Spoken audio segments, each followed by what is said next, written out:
சிச்சுவேஷன்லயும் ஒவ்வொருத்தர் பிரச்சனையை உருவாக்குவாங்க. எப்பவுமே லேடிஸ் தான் பிரச்சனை உருவாக்குவாங்கன்னு கிடையாது, எப்பவுமே கணவர்கள் தான் பிரச்சனை உருவாக்குவாங்கன்னு கிடையாது. ஒவ்வொரு சிச்சுவேஷனை பொறுத்து அந்த பிரச்சனை மாறுபடும். அப்படி பூசல்கள் வரும்போது யாரு முதல்ல சமாதானப்படுத்துறது அப்படின்றது தான் இங்க கொஸ்டினே.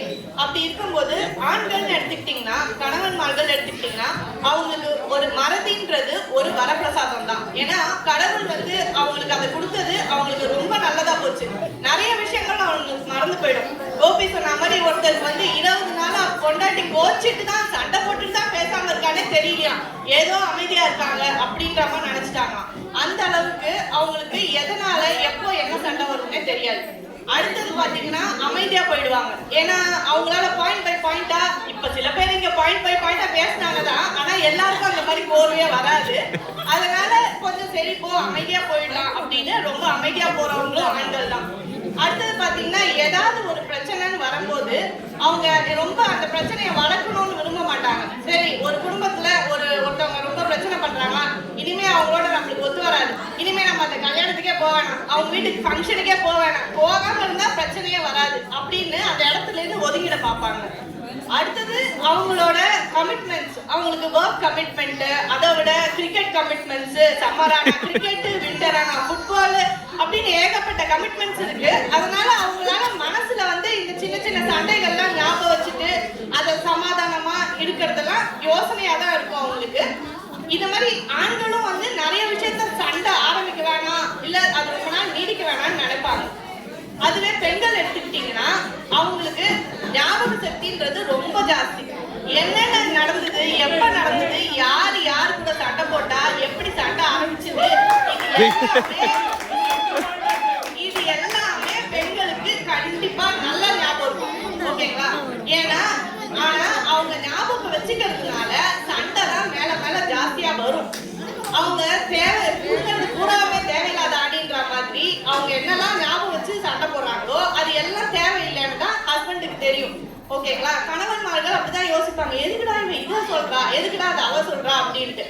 ஆனா அவங்க அவ்வளவு ஞாபகம் வச்சிருந்தாலும் கணவன் பண்ற நல்ல விஷயங்களையும் ஞாபகம் வச்சுப்பாங்க. ஓகேங்களா? இது ஒரு பாயிண்ட். அது மட்டும் இல்லாம பெண்களுக்கு வந்து இவங்க எல்லாரும் சொன்ன மாதிரி வீடு தான் முதல் உலகம். ஓகேங்களா? அப்போ ஆரம்பிச்சு சீதை ஆகட்டும், கண்ணகி ஆகட்டும், மாதவி ஆகட்டும், எல்லாருமே அவங்க கூட ஹஸ்பண்டுக்கு எப்பவுமே உறுதுணையா இருந்திருக்காங்க. அவங்க தப்பே பண்ணாலும் இவங்க அதை வந்து விட்டு கொடுத்து அனுசரிச்சு போயிருக்காங்க.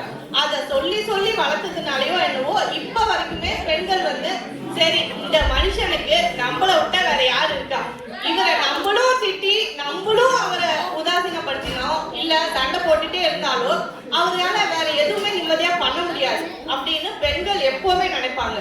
இது எல்லாத்தையும் விட ஒரு உறவு சண்டை போட்டு வேணான்னு ஹஸ்பண்ட் சொல்றாங்கன்னு வச்சுக்கோங்க, மனைவி அப்படிலாம் விட மாட்டாங்க. சண்டைன்றது வரதாங்க செய்யும். எப்ப யார் கூட வேணா சண்டை வரும். நம்ம அம்மா அப்பா வந்தாலும், நம்ம வீட்டுக்கு வந்தாலும் சரி, நம்ம கணவர்களோட வீட்டுக்கு போனாலும் சரி, எந்த சின்ன சின்ன பூசல்கள் அங்கங்க வரும் தான். வரும்போது ஐயோ இவங்களோட சண்டை போட்டுட்டோம்னா நாளை பின்ன இவங்களை நம்ம பார்த்து உறவாட முடியாது, அந்த உறவு இதோட விட்டு போக கூடாது, எப்பவுமே உறவு தொடர்ந்துட்டு தான் இருக்கணும் அப்படின்னு நினைக்கிறது மனைவி தான். அதுக்கு அடுத்தது பாத்தீங்கன்னா பிள்ளைங்க, குழந்தைங்களை எடுத்துக்கிட்டீங்கன்னா குழந்தைங்க வந்து ஒரு ஸ்டேஜ்ல, அதுவும் ஆண் பிள்ளைகள் அவங்க அப்பா விட்டு கொஞ்சம் தள்ளி போவாங்க.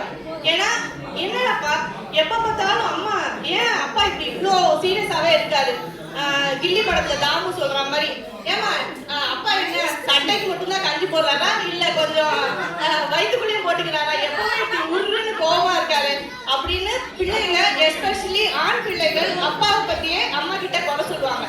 அப்படி சொல்லும் போது எந்த அம்மாவும் ஆமாண்டா அவங்க அப்பா அப்படிதான் ஏற்றிலாம் விட மாட்டாங்க. இல்லடா அவர் வெளியில அப்படி இருந்தாலும் உள்ளுக்குள்ள ரொம்ப நல்லவர், அவர் எவ்வளவுதான் இதுவா சண்டை போட்டாலும் அவரோட மனசுல நம்மளோட நல்லதுதான் இருக்கு, நீங்க நல்லா இருக்கணும்ன்றதுக்காக தான் சொல்றாரு அப்படின்னு கணவன்மார்களுக்கு சப்போர்ட் தான் பண்ணுவாங்க. அது தவிர குழந்தைங்க கிட்ட சமாதானமா போகணும்னு சொல்றவங்க கணவன்மார்களையும் போய் ஏங்க நம்ம பையன் தான் நம்ம பொண்ணு தான் இந்த விஷயத்த இப்படி பண்ணிட்டா கொஞ்சம் விட்டு கொடுத்துக்கோங்க, கொஞ்சம் இப்ப மெச்சூர்ட் ஆயிடுவாங்க, இன்னும் கொஞ்சம் நாள்ல சரியா போயிடும் அப்படின்னு சமாதானமா சொல்றதும் மனைவி தான். இப்படி எந்த விதத்திலையும் எந்த இடத்துலயும் கணவனை விட்டு கொடுக்காம எல்லா இடத்துலயும் அவர் பண்ண நல்லதெல்லாம் ஞாபகம் வச்சுக்கிட்டு எப்பவுமே சமாதானப்படி குடுக்கறது ஆகட்டும், இல்ல ஒரு டம்ளர் காஃபியோ டீயோ போட்டு கொடுக்கறதாகட்டும், எந்த சண்டை வந்தாலும் அந்த சமையல் வேலை கண்டிப்பா நிக்காது. குழந்தைங்களுக்காகவாது இல்ல ஹஸ்பண்டுக்காகவும் கண்டிப்பா ஒரு சமையல் பண்ணிடுவாங்க. அதுவே ஒரு முதல் சமாதான கொடி.